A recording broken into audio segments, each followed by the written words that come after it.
और ये काफिला पीएम मोदी का है जो निकल रहा है परेड स्थल के लिए। वो उधर से निकल रहे हैं। अच्छा, तकरीबन कितना वक्त लग जाएगा परेड स्थल में दोनों ही काफिले को पहुंचने में? 5 मिनट, अब आने ही वाले। बस, यानी थोड़ी देर का और इंतजार और कार्यक्रम जो है शुरू हो जाएगा। दर्शक भी बेताब नजरों से जिस तरीके से देख रहे हैं, कभी इधर कभी इधर, क्योंकि दोनों ही रास्तों से, एक तरफ से पीएम मोदी आएंगे, एक तरफ से आप देखेंगे भारतीय वायुसेना एक एयरक्राफ्ट AN-32 उड़ाने वाली है जिसमें बायोफ्यूल का इस्तेमाल इसकी चर्चा में करने वाली थी।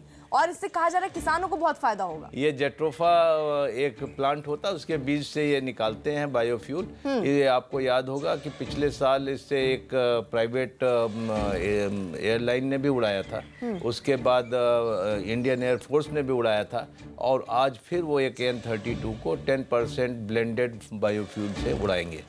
तो ये भी एक चीज़ है जो कि भारत की एक प्रगति है इस मामले में। आप देखें कि वो ऊर्जा के प्रति कितने चिंतावान हैं और वो उस पर कुछ कर रहे हैं। ये सारी चीज़ें, भारत अभी प्रगति के रास्ते पे निकल गया है और इससे बड़ी चीज़ कुछ नहीं हो सकती। 70 साल बहुत होते हैं। 70 साल का एक लंबा वक्त, लेकिन भारत की तस्वीर भी इन 70 सालों में बहुत बदल गई है।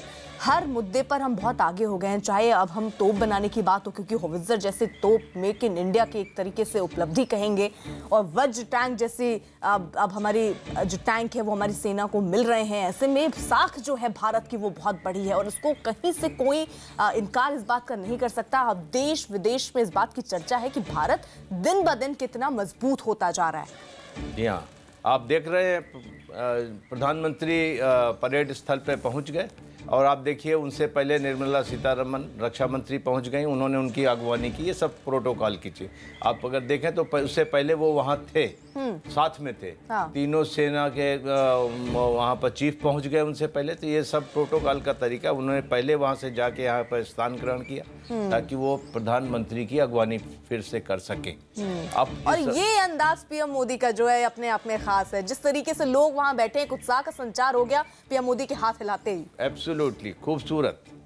ये एक ऐसी खूबसूरती है जो बयान नहीं की जा सकती। वहाँ गए, लोगों ने उन्हें देखा, उनको खड़े होकर उनका अभिवादन किया, उन्होंने अभिवादन स्वीकार किया, और वो धीरे धीरे अपने स्थान पर पहुंचते हुए, और चेहरे की खुशी देखिए, अपने देश के प्रधानमंत्री को देखने की जो खुशी, काफी लंबा वक्त का इंतजार।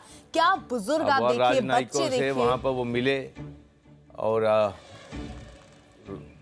मेरे ख्याल से प्रधानमंत्री देवेगौड़ा थे। ये मनमोहन सिंह भी यहाँ पर मौजूद है, तस्वीरों में गुलाम नबी आजाद भी दिख रहे हैं, सुषमा स्वराज पीछे उधर दिख रही हैं। सबसे मुलाकात की पीएम मोदी ने, और उसके बाद अब वो आगे बढ़ते हुए